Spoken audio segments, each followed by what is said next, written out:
welcome back to my channel. Hope you've all had a wonderful day. Today's video is my Christmas December TBR. I'm really excited about this because some of these books have been on my shelf for a very long time. So my plan for December is to only read Christmas themed books, apart from one that I may be finishing off with the lovely Nikki, which would be The Queen of Nothing by Holly Black. I'm still on Wicked King, but so the idea for December is to try and read, if I can pick them all up, is to try and read all of these Christmas books. I do have a couple on Scribd that I want to also read, and I have read a few in November. So a couple of the ones on Scribd that I wanted to read I have already ticked off, but you will see them in my November wrap-up video.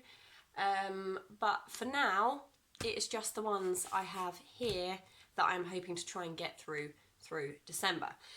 So I'm just going to start at the top and work my way down. I am going to have a little look on Scribd and see if there are any on there and try and listen to them via audiobook, because I know that my audiobook consumption is a lot quicker than my physical reading, just because I'm obviously working, and if I'm on the way to work I'll listen to an audiobook, whereas obviously I'm driving, so I couldn't actually read a physical book. But yeah, I am ready. I hope you are ready. Get yourself a cup of tea, get yourself a snack.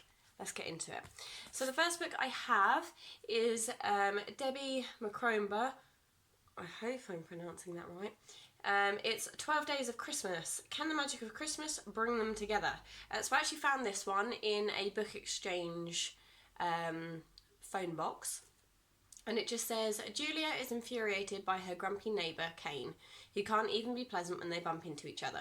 So on the suggestion of her best friend Cammy, Julia concocts a plan. She starts a blog in order to clinch her perfect job, and now she has the subject. Over the next 12 days, she's going to kill Kane with kindness and Christmas cheer and document it for them to all read about. But as the experiment goes on, Julia realises she underestimated the effect it would have on Kane and on their relationship, and things take an unexpected turn. So this one's pretty short. It's only, have a little look, 260 pages. So I reckon I could get through this one fairly quickly. But this one is new to my shelf this year, so I'm not sure if it'll be one I pick up first. Next up is A Diamond from Tiffany's by Melissa Hill. Life should be full of sparkle. So it says, curl up and be swept away by Melissa Hill's magical stories. It's been 2 years since Ethan Green and Gary Knowles collided one fateful evening outside Tiffany & Co. on Fifth Avenue. A mix-up with their shopping bags sent each man's life on an unexpected trajectory. And while Gary and his fiancée Rachel are heading for the altar, Ethan's love life is not so settled. Rachel's dreams are within her grasp. Her restaurant is going from strength to strength, and she and Gary are set to be married amongst family and friends at an idyllic New York location. But days before the ceremony, Gary seems distracted and restless. Could he be having second thoughts? Ethan is anxious to see his ex Terry again at the wedding. He truly felt they had something special and plans to use the time in New York to prove to her that their relationship deserves another chance. So yeah, a lot of these are going to be chick lit because that's pretty much your Christmas theme. I think chick lit is quite a big one for Christmas themed books. So yeah, this one that has been on my shelf a long time. It is a little bit more, with 340 pages ish, give or take. So yeah, it sounds good. I just don't know what order I'm going to get to these in. But I can tell you the ones I'm more excited about in a moment. So next up is Carol Matthews, Wrapped Up in You. And it says, 30-something hairdresser Janie Johnson's single status is a constant source of gossip for her friends and clients. So after too many nights with her cat, a blind date disaster, and news that her ex is getting married, Janie realises it's time to do something dramatic with her life. Leaving winter behind, Janie takes the plunge and books an exotic trip to Africa. Her friends think she's mad, and Janie thinks they may well be right, when she falls head over heels for her tour guide and fully fledged Maasai warrior Dominic. But can Janie now face spending a snowy Christmas back home without him? I like it. I love the fact the cover has glitter on it. I'm not sure when I'll get to this. Again, been on my shelf a long time. I Heart Christmas. It's another shorter one with 340 pages still. So Lindsay Kelk does a lot of these I Heart ones. This is her I Heart Christmas. I got it for 25p. And it says, Angela's planning her very own fairy tale of New York. Enormous Christmas tree, eggnog, eccentric British traditions, gorgeous man. But Santa's throwing her a few curveballs. New job, new baby craze from her best friend Jenny, and her man determined they should grow up and settle down. When friends start turning up uninvited on her doorstep and leading her astray, Angela's merry little Christmas starts to go off the rails. So much for happy holidays. Something's got to give. I'm not as excited about this as I am a couple of the others, so I think this one will be lower on my TBR, but we'll see. I did find this one on Scribd, but they've taken it off at the moment, and they're saying it's going to be back on halfway through December, so it might be one I leave until halfway through December, and then hopefully we can come back to it when it's back on Scribd. But yeah, we'll see. Murder on Christmas Eve, I'm excited about. It just says, Christmas Eve, while the world sleeps, snow falls gently from the sky, presents lie under the tree, and murder is afoot. In this collection of 10 classic murder mysteries by the best crime writers from the 1920s to today, death and mayhem take many festive forms, from the inventive to the unexpected. From a Santa Claus with a grudge to a cat who knows who killed its owner on Christmas Eve, these stories are to enjoy and to be mystified by in front of a roaring fire, mince pie in hand. So yeah, it's loads of little stories. I'm really excited about this one because I feel like it's very doable. Because there are, 10 stories, and the book is 230 pages total. So yeah, I might end up doing a couple of read a book, read one of these, read a book, read one of these. But yeah, this one is definitely one I'm hoping to pick up. Next up, I have a little trilogy, and these ones I think I actually bought just after, oh no, I took the sticker off and now they're stuck together. Yeah, so these ones I actually picked up after last Christmas, so I am hoping to get to them. I'll probably start with these, to be fair. They're middle grades, and there's Father Christmas and Me, The Girl Who Saved Christmas, and A Boy Called Christmas. Now all of these have a lovely, glittery, sparkly cover, or sparkly bits on their cover. I don't know if you can see it, you probably can't. The best one's probably this one, because she's on a sparkly moon. I don't think you can really see it. I don't actually remember which one is the first one. Let me investigate. I think it's A Boy Called Christmas, I believe. And then A Girl Who Saved Christmas, and then Father Christmas and Me. Yeah, that's the order. It's on the back of this one. So, A Boy Called Christmas just says, you're about to read the story, the true story of Father Christmas. If you believe that some things are impossible, you should put this book down right away, because this book is full of impossible things. Are you still reading? Good. Then let us begin. So obviously they are middle grades, so I'm hoping they'll be a lot quicker and easier to read. So I should be able to fly through these. They're about 260 pages each, which is fine. Oh, really kind of doable. I'm going to give myself the whole of December to read these rather than till just Christmas, so it will be the whole of December. And I'm hoping, because I get some nice time off over Christmas, that I should be able to make a dent in majority of these. Next up is Tom Fletcher's The Christmasaurus and the Winter Witch. Now last year I read The Christmasaurus and I loved it. I thought it was fabulous. I loved the illustrations in it, and I started this one and I didn't finish it. And I don't remember where I got up to. I reckon it was a few chapters in, but it'll be nice to go with this one again and kind of see where we get up to. And it just says, she's the best kept secret of all, Santa whispered, which is surprising because she is so powerful that Christmas itself would not exist without her. She's older than time itself, yet still as young as tomorrow. She is known only as the Winter Witch. So yeah, I'm really excited about it. I did really enjoy The Christmasaurus. I'm working my way through the Fletchers and their books. So yeah, I'm excited to get to this one. This one might be one of the first, actually. We'll see. I might put them in order in a minute for you. Next up is one I picked up from Tesco's recently, and I actually picked my nan up the same one because they had like a, or was it Tesco's or was it Asda? I think it was Asda because they had 2 for £8. Yeah, it says Asda on the front. So yeah, this is The Christmas Killer, 12 Days, 12 Murders by Alex Pine. As the snow begins to fall, the body count begins to climb. D.I. James Walker is ready for a quiet family Christmas in the sleepy village of Kirkby Abbey. But when he opens an early Christmas present left on his doorstep, he soon realises it is no gift. Inside is a gruesome surprise and a promise. 12 days, 12 murders. Not long after, the first body is found, half frozen in the snow. As the blizzards descend, panic spreads through remote Cumbrian village. There's a killer amongst them, and with 11 more victims to go, anyone could be next. Can James stop the killer before they strike again? So yeah, I'm really excited about this one. I do quite enjoy a detective novel, and this one with Christmas themes, I'm in. I'm excited. So yeah, there's that. Next up is The Christmas Promise by Sue Moorcroft. This one was another one I had saved on script, and they've taken it off, which is so annoying because now I have to wait to hopefully get to it. But it just says, for Ava Blissum, it's going to be a Christmas to remember. On a snowy December evening, Sam Jerem steps into the life of bespoke hat maker Ava. Sparks fly, and not necessarily the good ones. Times are tough for Ava. She's struggling to make ends meet, her ex-boyfriend is a bully, and worst of all, it's nearly Christmas. So when Sam commissions Ava to make a hat for someone special, she makes a promise that will change her life. She just doesn't know it yet.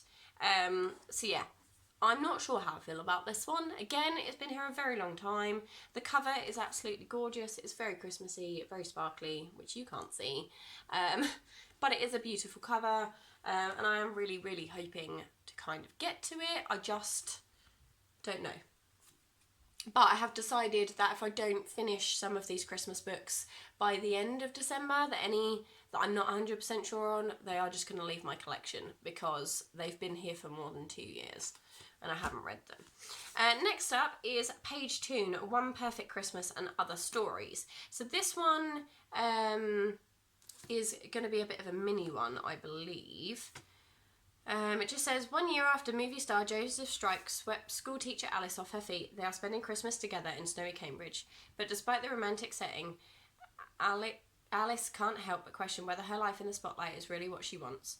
Will a Christmas wedding provide her with some perspective, or will the life she'd been leaving behind be too much to lose? So I did read One Perfect Summer, which I absolutely loved. It was one of those ones where you get to the end and you're like, I don't want to find out what happens because I'm scared. And I read on and I loved it, and it ended just how I wanted it to, and I wanted a little bit more, and then I realised that she'd bought out one of these. So I will just be reading One Perfect Christmas. There are other books in here that are like little sequels to her previous books, but I am just going to be reading One Perfect Christmas, which is, let's see if we can find out how many pages it is. Sorry about this, I really should have organised myself before. Okay, so it's 60 pages, so I should be able to absolutely fly through that.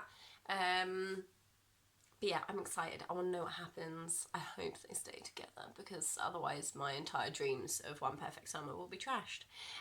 So yeah, just One Perfect Christmas, and the other stories I need to have read her other novels before I go on to these, but Page Toon is my go-to chick lit queen. I love her, I think she's fabulous. So yeah, there's that one. Next up is Winter Magic. Now I picked this one up, it was 50p, and it's an enchanting collection of stories from award-winning authors curated by Abby Elphinstone. So I believe there are just a load of short stories. So yeah, there's A Night at the Frost Fair, The Magic of Midwinter, The Voice in the Snow, The Cold-Hearted, Cassie Noisette, Someone Like the Snow Queen, The Room with a Mountain View, Snow, Into the Mountain, The Wishing Book, and The Snow Dragon. So there are a lot in here, so I am hoping to just kind of make a bit of a dent on it. I don't feel like I need to finish it, which is quite nice, but I'm hoping to read a fair few. This one I did find on Scribd. This is a chunker. This is 496 pages. This is Christmas in the Snow by Karen Swan. No secret stays buried forever. This one has been here since I probably started getting back into reading. So we're looking at 4 or 5 years maybe, and I've just never picked it up. It says, in London the snow is falling and Christmas is just around the corner, but Allegra Fisher barely has time to notice. Allegra is pitching for the biggest deal of her career and can't afford to fail. And when she meets an attractive stranger, Sam Kemp, on the plane to the meeting, she can't afford to lose her focus either. She's learned to shut off her emotions long ago, and only her sister and best friend Isabel knows why. But when Allegra finds herself up against Sam for the bid, their passion quickly turns sour. In Zermatt in the Swiss Alps, a long-lost mountain hut is discovered in the snow after 60 years. The last person who expects to become involved is Allegra. She hasn't even heard of the woman who was found inside. But soon it becomes clear that the two women are linked, and as she and Iz travel out to make sense of the mystery, heart's thought and dark secrets are uncovered, long buried by the snow. Yeah, I mean, it sounds really interesting, but it's big. It's a big Christmas book, so I am really happy that I found this on Scribd and I can start reading it. I also have the Christmas Saurus on BookBub, and I believe I have another one that I'm waiting to come in on Libby to help me read some of these, because there are a lot here. Right, the last one is The Charm Bracelet by Melissa Hill, A Christmas You'll Never Forget. Again, another sparkly cover, you probably can't see. And it says, Holly O'Neill knows that every charm bracelet tells a story. Many years ago, she was sent one with just a single charm attached. The charms have been appearing ever since, often at challenging times, as if her mysterious benefactor knows exactly what she needs in a little magic in her life. As a result, Holly's bracelet is her most prized possession. So when she finds someone else's charm bracelet, she feels she has to try and reunite it with its owner. Even if the only clues she has to follow are the charms themselves. On a search that will take her all over New York City at Christmas, Holly becomes ever more determined to piece together the details of this other charmed life. But what she doesn't know is that her quest may also lead her somewhere she'd never expected. Intriguing. Right, give me 2 seconds and I will just put them in order of what I'm trying to read, and then I'll get back to you. So I have the order. I'm just going to lift them up and show you. The first one I want to try and read is Father Christmas and Me. Is that it? No, it's not. A Boy Called Christmas. Then we're going to go on to A Girl Who Saved Christmas and Father Christmas and Me. So they are the first 3 that I'm going to try and get to. I'm then going to try and move on to Murder on Christmas Eve, because middle grades are wonderful and lovely for Christmas, but I do want a little bit of mystery, which I know is quite a big theme at Christmas. So we're going to move on to Murder at Christmas. Then we're going to try and tackle the Christmas Asaurus and the Winter Witch. Then The Charm Bracelet by Melissa Hill, because I think it sounds really interesting. And I'm more intrigued by that than some of the other chick lits I've got. Christmas in the Snow, while it's not one I'm particularly interested in a lot, it's the one I have on Scribd at the moment, while I'm waiting for the others to come back in. So it's sort of further up because I know that I'm going to start it quite soon in the hope I can get through it. Next up is Winter Magic. We're going to try and get through some of those. The 60 pages for One Perfect Christmas by Paige Toon. A Christmas Killer is pretty low, I appreciate that. However, there are just some more that I really want to get to. I am hoping to read all of these, but we shall see. Next up is then Debbie McCroma, 12 Days of Christmas. I want to know what happens. I want to know if Kane's really that grumpy. And it gives me... Oh, what's that film? What's the film with Kate Hudson? How to Lose a Guy in 10 Days. It gives me those kind of vibes. So there's that. And then the last 4 are kind of going to be if I get to them, that's fabulous. If I don't, they'll just go. So there's A Diamond from Tiffany's by Melissa Hill, Carol Matthews, Wrapped Up in You, I Heart Christmas by Lindsay Kelk, and The Christmas Promise by Sue Moorcroft. Now, these 3 are on Scribd. I'm waiting for them to come back in. So provided they come back in fairly quickly, if they do come back in on the 12th, I can start them as soon as I finish Christmas in the Snow by Karen Swan, and then this one will just be on the back burner until I finish the others. But I am super excited to get some of these read. If you have read any of them, let me know without spoilers what you thought in the comment section down below. But yeah, other than that, fingers crossed for a very festive reading period. Yeah, take care, and I'll see you guys in the next video. Don't forget to like and subscribe to see how I get on. There's going to be lots of really fun stuff coming in the new year. I've got plans, guys. I know I say that every year, but I have plans. But yeah, have a lovely festive lead up to Christmas, and I'll speak to you guys in the next one. Bye.